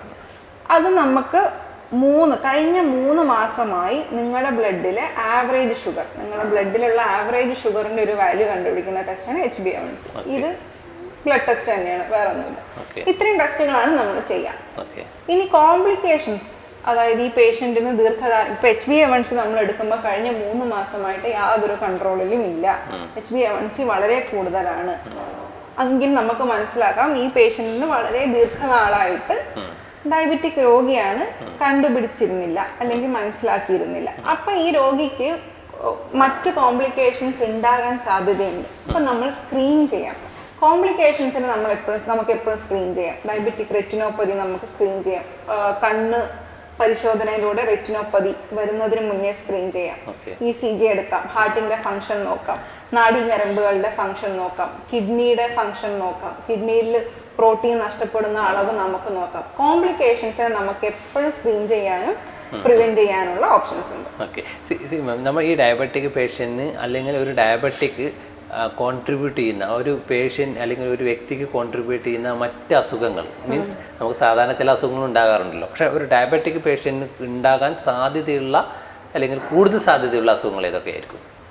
ഒന്ന് നമുക്ക് ഇതിന്റെ ഡയറക്റ്റ് കോംപ്ലിക്കേഷൻസ് ആയിട്ട് എടുക്കാം. ഡയബറ്റീസിന്റെ തന്നെ ഡയബറ്റീസ് കൺട്രോളിലല്ല, അല്ലെങ്കിൽ ഈ പറഞ്ഞ വ്യക്തി കൃത്യമായ മരുന്ന് കഴിക്കുന്നില്ല, അല്ലെങ്കിൽ രോഗനിർണയപ്പെട്ടിട്ടില്ലാത്ത ഒരാൾക്ക് വരാനുള്ള കോംപ്ലിക്കേഷൻസ് ഒന്നും നമുക്ക് ഈ പറഞ്ഞത് ഡയബറ്റിക് എപ്പോഴും അൺകൺട്രോൾ ഡയബറ്റീസ് ഒരു ഇമ്മ്യൂണോ കോംപ്രമൈസ് സ്റ്റേറ്റ് ആണ്. നിങ്ങളുടെ ഇമ്മ്യൂണിറ്റി ലെവൽ വളരെയധികം താണിരിക്കും.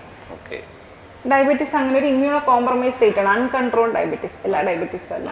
ഷുഗേഴ്സ് അൺകൺട്രോൾ ആണെങ്കിൽ അപ്പം നമുക്ക് വരാനുള്ള സാധ്യതകളാണ് ഞാൻ നേരത്തെ പറഞ്ഞ പോലെ മൾട്ടിപ്പിൾ ഇൻഫെക്ഷൻസ്, കൂടെയുള്ള മൂത്രപ്പഴുപ്പ്, pneumonia, skin infections, fungal infections, mucormycosis, ഇതെല്ലാം ഈ ചെവി ഇൻഫെക്ഷൻ എല്ലാം അൺകൺട്രോൾഡ് ഡയബറ്റീസ് ഉള്ള ഒരാൾക്ക് വരാനുള്ള സാധ്യത കൂടുതലാണ്. രണ്ടാമത്തത് ഡയബറ്റീസിന്റെ തന്നെ കോംപ്ലിക്കേഷൻ, ഡയബറ്റിക് കീറ്റോആസിഡോസിസ്. ഷുഗറിന്റെ ലെവൽ വളരെ അതീതമായി കൂടി ബ്ലഡിൽ ആസിഡ് അംശം കൂടുന്ന ഒരു ക്രിട്ടിക്കൽ അവസ്ഥയാണ്. മൂന്നാമത്തേത് എൻഡ് ഓർഗൻ ഡാമേജസ്. നമ്മുടെ ബോഡിയിലുള്ള ഫങ്ഷനിങ് ഓർഗൻസ്, മേജർ ഓർഗൻസിനെ ഡയബറ്റീസ് അഫക്റ്റ് ചെയ്തിട്ട് ഡാമേജ് ചെയ്യുന്നു. റെറ്റിനോപ്പതി, കണ്ണിന്റെ ഞരവ്, കണ്ണിന്റെ റെറ്റിനയിൽ ഉണ്ടാകുന്ന വ്യത്യാസം, കാഴ്ച നഷ്ടപ്പെടുന്ന അവസ്ഥ. നെഫ്രോപ്പതി, കിഡ്നി തകരാറിലാകുന്ന അവസ്ഥ. ന്യൂറോപ്പതി, നാഡീഞരമ്പുകൾ വീക്കാകുന്ന അവസ്ഥ. ഹാർട്ട് അറ്റാക്ക്, മസ്തിഷ്കാഘാതം തുടങ്ങി, കാറ്ററാക്ട് തുടങ്ങി, സ്കിന്നിൽ ഉണ്ടാകുന്ന ചേഞ്ചസ് തുടങ്ങി, സെക്ഷൽ ആക്ടിവിറ്റി കുറയുന്ന, ഇമ്പോർട്ടൻസ് തുടങ്ങി നമ്മുടെ എല്ലാ ഓർഗൻസിനെ എഫക്ട് ചെയ്യുന്ന അവസ്ഥ. ഇതെല്ലാം ഡയബറ്റീസിന്റെ അൺകൺട്രോൾ ഡയബറ്റീസിന്റെ കോംപ്ലിക്കേഷൻസും കോൺസിക്വൻസസ്. ഡയബറ്റിക് ഇപ്പം മേഡം സൂചിപ്പിച്ചതുപോലെ നമ്മൾ ഫുഡ് കൺട്രോളിൻ്റെ സമയത്ത് ഡയബറ്റിക് അതായത് നമുക്കിത് വരാതിരിക്കാൻ നേരത്തെ സൂചിപ്പിച്ച ചില ഡോക്ടർ സൂചിപ്പിച്ചിട്ടുണ്ടല്ലോ. അപ്പോൾ സാധാരണ മധുരം, കാരണം ഞാൻ നേരത്തെ സൂചിപ്പിച്ച പഞ്ചസാര ഞാൻ ഉപയോഗിക്കാറില്ല എന്നാണ്. ചില ആളുകൾ പഞ്ചസാര ഇട്ട ചായയോ കാപ്പിയോ കഴിക്കാറില്ല, പക്ഷേ പിന്നെ വെല്ലം അത് ചേർത്തുകൊണ്ട് കഴിക്കുന്നത് അതെനിക്ക് ഡയബറ്റിക്കിനെ ബാധിക്കില്ല എന്ന് ധാരണയോ തെറ്റിദ്ധാരണയോ ഉണ്ട്.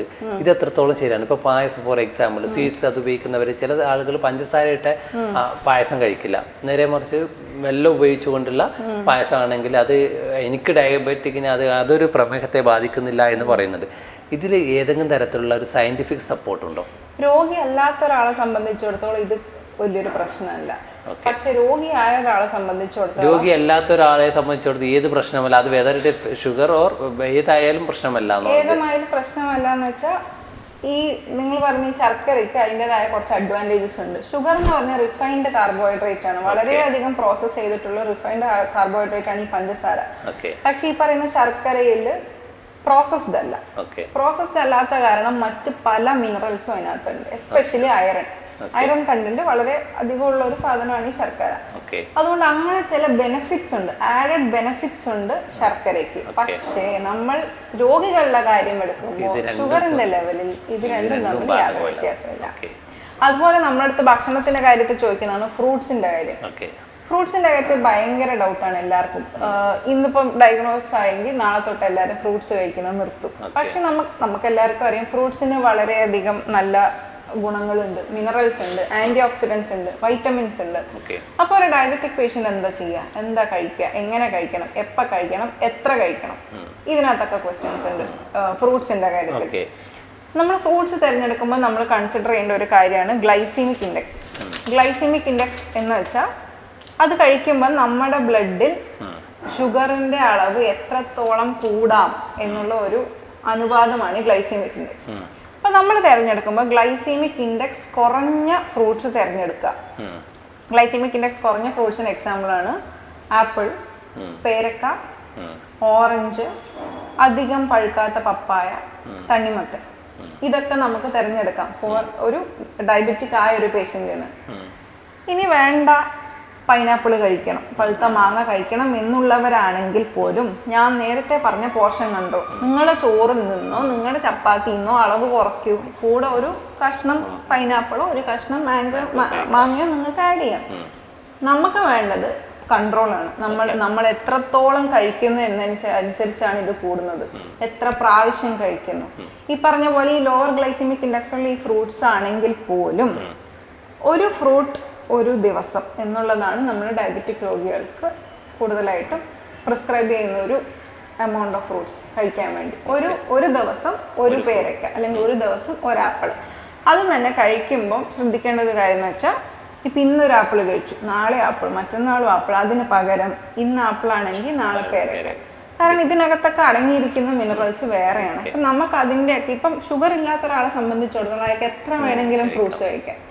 പക്ഷേ ഷുഗർ ഉള്ള ഡയബറ്റീസ് ഉള്ള ഒരാൾക്ക് നമ്മൾ കൺസിഡർ ചെയ്യുമ്പോൾ ഇതിൻ്റെയൊക്കെ ആഡഡ് ബെനിഫിറ്റ്സ് വേണമെങ്കിൽ different fruits different days try ചെയ്യാം. ഒരു പഴം ഒരു ദിവസം എന്നുള്ളതാണ് നമ്മൾ പറയുന്നത്. വാഴപ്പഴം സാധാരണ മലയാളികൾക്ക് വളരെ പ്രിയപ്പെട്ട ഒരു ഭക്ഷണ പദാർത്ഥമാണല്ലോ. വാഴപ്പഴം കഴിക്കുന്നതിന് ഈ പറയുന്നത് പോലെ ഇപ്പോൾ നേരത്തെ ഒരു ആപ്പിൾ ഒരു പേരക്ക എന്ന് കഴിയുന്നത് പോലെ വാഴപ്പഴം ഇതിൻ്റെ കൂടെ ഡയബറ്റിക് പേഷ്യൻ്റ് ആയ ആൾക്ക് കഴിക്കുന്നതിന് ബുദ്ധിമുട്ടുണ്ടോ? ഞാൻ നേരത്തെ പറഞ്ഞതുപോലെ ഗ്ലൈസീമിക് ഇൻഡെക്സ് നോക്കുകയാണെങ്കിൽ ഗ്ലൈസീമിക് ഇൻഡെക്സ് കൂടിയ ഒരു ഫ്രൂട്ടാണ് വാഴപ്പഴം, പഴുത്തത്. ഗ്ലൈസീമിക് ഇൻഡെക്സ് കൂടുതൽ തന്നെയാണ്. പക്ഷേ നിങ്ങൾക്ക് കഴിക്കണമെങ്കിൽ കഴിച്ചോളൂ. പക്ഷെ നിങ്ങൾ എന്തൊക്കെ ഇന്ന് കഴിച്ചു എന്നുള്ളതിനനുസരിച്ചിരിക്കും. നിങ്ങൾ എത്രത്തോളം കാർബോഹൈഡ്രേറ്റ് കഴിച്ചു. നിങ്ങൾ വേണമെങ്കിൽ ഉച്ചയ്ക്ക് നിങ്ങൾ കഴിക്കുന്ന കാർബോഹൈഡ്രേറ്റ് എടുത്തിട്ട് അതിന് പകരം ഇത് കഴിച്ചോളൂ. നിങ്ങൾക്ക് കഴിക്കണം എന്നുണ്ടെങ്കിൽ പൊട്ടാഷ്യം ഒക്കെ ഒരുപാട് അടങ്ങിയിട്ടുള്ള സാധനമാണ്. ബനാന കഴിക്കുന്നത് നല്ലതാണ്. പക്ഷേ ഇത് പോർഷൻ കൺട്രോൾ നമ്മുടെ കയ്യിലിരിക്കണം. ഓക്കെ, ഇതിൻ്റെ നമുക്ക് ഏത് രോഗത്തിനും ഡയഗ്നോസിസ് ഉണ്ട്. അതിൻ്റെ ട്രീറ്റ്മെൻറ്റിലേക്ക് പോവുകയാണ്. ഏത് തരത്തിലുള്ള ട്രീറ്റ്മെൻ്റ് ആണുള്ളത്? ഡയബറ്റീസിൻ്റെ ട്രീറ്റ്മെൻറ്റ് ഇപ്പോൾ ടൈപ്പ് 1 ഡയബറ്റീസ് ഞാൻ എടുക്കുന്നില്ല. ഒരു പീഡിയാട്രിക് അല്ലെങ്കിൽ യങ്ങർ ഏജിൽ പോകുന്നു. ഞാൻ പറഞ്ഞു ഇൻസുലിനാണ് നമ്മുടെ പ്രൊഡ്യൂസ് ചെയ്യുന്ന ഇൻസുലിൻ മെയിൻ ഫാക്ടർ. ഇൻസുലിനാണ് മെയിൻ റോൾ. ഇൻസുലിനാണ്. ടൈപ്പ് 2 ഡയബറ്റീസിലേക്ക് വരികയാണെങ്കിൽ ആദ്യം നമ്മൾ പറയുന്നതാണ് ഈ diabetic lifestyle modifications. Lifestyle modification should be lifelong ആയിട്ടുള്ള ലൈഫ് സ്റ്റൈൽ മോഡിഫിക്കേഷൻസ് ആണ് നമ്മൾ ഫസ്റ്റ് ചെയ്യേണ്ട ഒരു കാര്യം. നമ്മൾ ഈ പറയുന്ന എക്സസൈസുകൾ നേരത്തെ പറഞ്ഞ ഇത്ര മിനിറ്റ് ഇന്നത് ഇത്ര ഇൻക്രീസ് ചെയ്യാം, ഇത്ര ബെനിഫിറ്റ് നിങ്ങൾക്ക് കിട്ടും എന്നുള്ള രീതി വെച്ചിട്ടുള്ള എക്സസൈസ്. രണ്ടാമത്തത് ഭക്ഷണത്തിനുള്ള ക്രമീകരണം. പിന്നെ നമുക്ക് ഈ പറയുന്ന സ്ട്രെസ്സ് അത് കാര്യങ്ങളെല്ലാം കൺട്രോൾ ചെയ്യാം. ഇനി നമ്മൾ ഫാർമക്കോളജിക്കൽ ട്രീറ്റ്മെൻറ്റിലേക്ക് വരികയാണെങ്കിൽ നമ്മുടെ കയ്യിലുള്ളത് മരുന്നുകളുണ്ട്, ടാബ്ലറ്റുകളുണ്ട്, അല്ലാതെ നമ്മുടെ കയ്യിലുള്ളതാണ് ഇൻസുലിൻ. ഇപ്പം നമ്മുടെ ഇടയിൽ പ്രധാനം ഈ നമ്മുടെ നാട്ടിലൊക്കെ കണ്ടുവരുന്ന ഒരു വലിയൊരു പ്രശ്നമാണ് ഒരാൾക്ക് എഴുതി കൊടുത്ത പ്രിസ്ക്രിപ്ഷൻ കൊണ്ട് വേറൊരാൾ മരുന്ന് വാങ്ങിച്ച് കഴിക്കുക. ഷുഗറിൻ്റെ മരുന്നാണ്, മെഡിക്കൽ ഷോപ്പിൽ പോകുന്നു, മെഡിക്കൽ ഷോപ്പുകാർ കൊടുക്കുന്നു, വാങ്ങിക്കുന്നു, കഴിക്കുന്നു. അപ്പം അതിനകത്ത് ഒരു മിസ്കൺസെപ്ഷനാണ്. ഷുഗറിൻ്റെ ഗുളികയല്ലേ ആണ്, കഴിച്ചൂടെ, അങ്ങനെ ഒരു ചോദ്യം വരും. അതിനകത്ത് നമ്മൾ മനസ്സിലാക്കേണ്ട കാര്യം, നമ്മൾ ഒരു രോഗിക്ക് ഒരു മരുന്ന് പ്രിസ്ക്രൈബ് ചെയ്യുമ്പോൾ അല്ലെങ്കിൽ ഒരു ഹൈപ്പോഗ്ലൈസിമിക് ഏജൻറ് എന്നാണ് നമ്മൾ പറയാം എടുക്കുമ്പോൾ അത് ആ പർട്ടിക്കുലർ രോഗിയുടെ കഴിഞ്ഞ 3 മാസമായിട്ടുള്ള അല്ലെങ്കിൽ കഴിഞ്ഞ നാളുകളായിട്ടുള്ള ആവറേജ് ഷുഗർ ലെവലിനെ അനുസരിച്ചിരിക്കും. 1 ഇപ്പോഴത്തെ അദ്ദേഹത്തിൻ്റെ ഷുഗർ ലെവലിനെ അനുസരിച്ചിരിക്കും. 2 3 അദ്ദേഹത്തിനുള്ള മറ്റ് അസുഖങ്ങൾ അനുസരിച്ചിരിക്കും. കൊളസ്ട്രോള്, പൊണ്ണത്തടി, ഫാറ്റി ലിവർ എന്നുള്ള മറ്റ് ജീവിതശൈലി രോഗങ്ങളെ അനുസരിച്ച്. 4 മറ്റ് കോംപ്ലിക്കേഷൻസിനനുസരിച്ച്.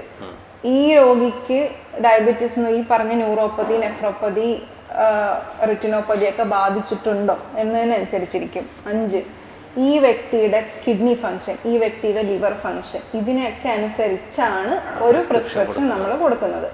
ഈ പ്രിസ്ക്രിപ്ഷൻ വേറെ ആൾ വാങ്ങിച്ച് കഴിക്കുന്നത് പോസിബിൾ അല്ല, ഒരു കാര്യം. രണ്ടാമത്തെ ഒരു കാര്യം നമ്മൾ കണ്ടുവരുന്നതാണ്, ഇപ്പം ഇന്നൊരു പ്രിസ്ക്രിപ്ഷൻ എഴുതി, ഡയബറ്റീസ് ഡയഗ്നോസായി പ്രിസ്ക്രിപ്ഷൻ എഴുതി. ഈ പ്രിസ്ക്രിപ്ഷൻ വെച്ച് വർഷാവർഷങ്ങളായി മരുന്ന് വാങ്ങുന്നു, കഴിച്ചുകൊണ്ട് പോകുന്നു, ഫോളോ അപ്പ് ഇല്ലാതെ.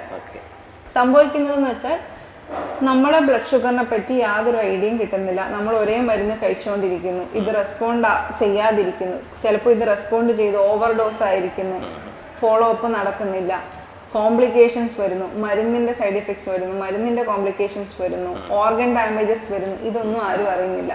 മിനിമം 3 മാസത്തിൽ ബ്ലഡ് ടെസ്റ്റ് നടത്തി ഫോളോ അപ്പ് ചെയ്ത് മരുന്നെടുക്കുക. നമ്മൾ നാട്ടുമ്പുറങ്ങളൊക്കെ കാണാറുണ്ട്. നമുക്ക് ഡയബറ്റിക് ചില ബിറ്റഗാർഡ് പോലുള്ള ചില സസ്യത്തിൻ്റെ ഇലകൾ അല്ലെങ്കിൽ ചില ഫ്രൂട്ട്സൊക്കെ അത് കയ്പ്പ് കൂടുതലുള്ള അതൊക്കെ ഡയബറ്റിക് ഒരു പരിധിവരെ കുറക്കും, അല്ലെങ്കിൽ ഷുഗറുള്ള പേഷ്യൻ്റ് ഇത് കഴിക്കാറുണ്ടെന്ന്. നേരത്തെ ഞാൻ ചോദിച്ചതുപോലെ ഇതിന് ഏതെങ്കിലും തരത്തിലുള്ള സയൻറ്റിഫിക് ബാക്ക്ഗ്രൗണ്ട് സപ്പോർട്ട് ഉണ്ടോ? ഞാൻ അതിനെപ്പറ്റി പഠിച്ചിട്ടില്ല, എൻ്റെ സബ്ജക്റ്റും അല്ല. പക്ഷെ എൻ്റെ അറിവിലില്ല. ഞാൻ കണ്ടിട്ടുള്ള 1-2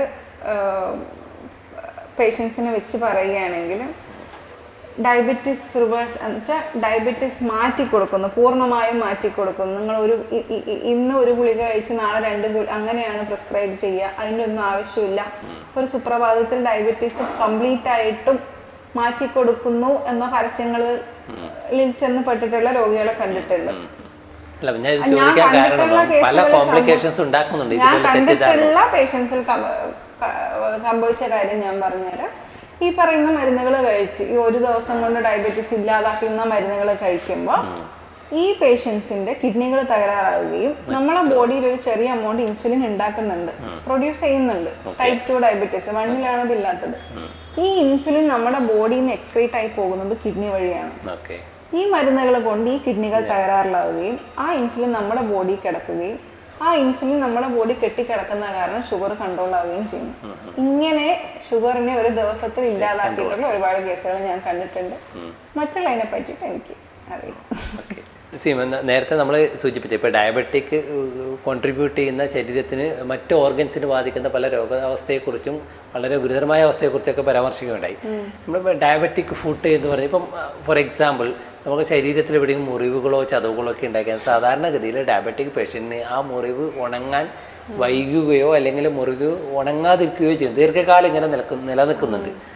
അത് മറ്റൊരു ഗുരുതരമായ അവസ്ഥയിലേക്ക് എത്താനുള്ളൊരു സാധ്യതയുണ്ടോ? ഈ മുറിവ് ഉണങ്ങാതിരിക്കുന്ന അവസ്ഥയ്ക്ക് മുമ്പേ ഉണ്ടാവുന്ന ഒരു അവസ്ഥയാണ് മുറിവ് ഉണ്ടായാൽ അത് അറിയാതിരിക്കുന്ന ഒരവസ്ഥ.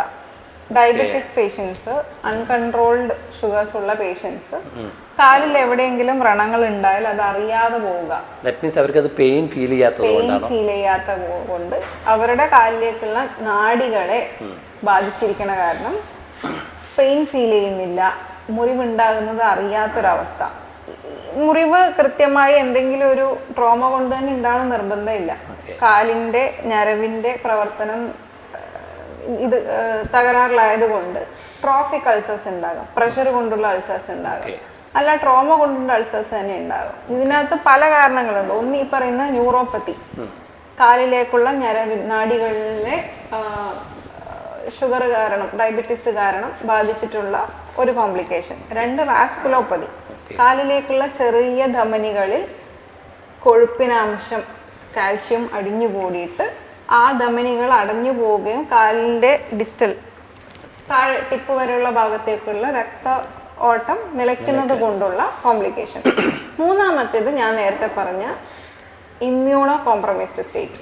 അതുകൊണ്ട് എന്തുണ്ടാവും, നമുക്ക് എന്തെങ്കിലും ഒരു ചെറിയ മുറിവോ അൾസറോ ഉണ്ടായി ഇൻഫെക്ഷൻസിൻ്റെ സാധ്യത വളരെയധികം കൂടുതലാണ്. ബ്ലഡിലെ ഷുഗറിൻ്റെ അളവ് ബാക്ടീരിയനെ അട്രാക്ട് ചെയ്യുകയും ഇൻഫെക്ഷൻസ് കൂടുകയും ചെയ്യുന്നു. ഇത് മൂന്നും കൂടെ ഉണ്ടാകുന്ന ഒരു കോംപ്ലിക്കേഷനാണ് ഈ ഡയബറ്റിക് ഫുട്ട് എന്ന് പറയുന്നത്. ഡയബറ്റിക് ഫുട്ട് എന്ന് പറയുന്നത് നമുക്ക് ചെറിയൊരു മുറിവാവാം, നിങ്ങൾ ഉണങ്ങാത്തൊരു മുറിവായിട്ടായിരിക്കും എനിക്ക് കാണുക. പക്ഷേ ഈ രോഗികൾ നമ്മുടെ അടുത്ത് വരുമ്പോൾ അല്ലെങ്കിൽ സർജൻസിൻ്റെ അടുത്ത് പോകുമ്പോൾ അങ്ങോട്ടുള്ള രക്തഓട്ടം, ആ ഭാഗത്തേക്കുള്ള രക്തഓട്ടം കംപ്ലീറ്റ് ആയിട്ട് നിലച്ചിട്ട് ഗാംഗ്രീൻ എന്നുള്ള അവസ്ഥ ഉണ്ടാകുന്നു. ഗാംഗ്രീൻ എന്ന് വെച്ചാൽ ടിഷ്യൂ നശിച്ചിരിക്കുന്നു, ആ ഭാഗത്തേക്കുള്ള മാംസം അല്ലെങ്കിൽ ആ ഭാഗത്തേക്കുള്ള സെല്ലുകൾ നശിച്ച് പൂർണ്ണമായും കറുത്ത ഒരു ഡെഡ് സെൽസ് ആയിട്ട് മാറും.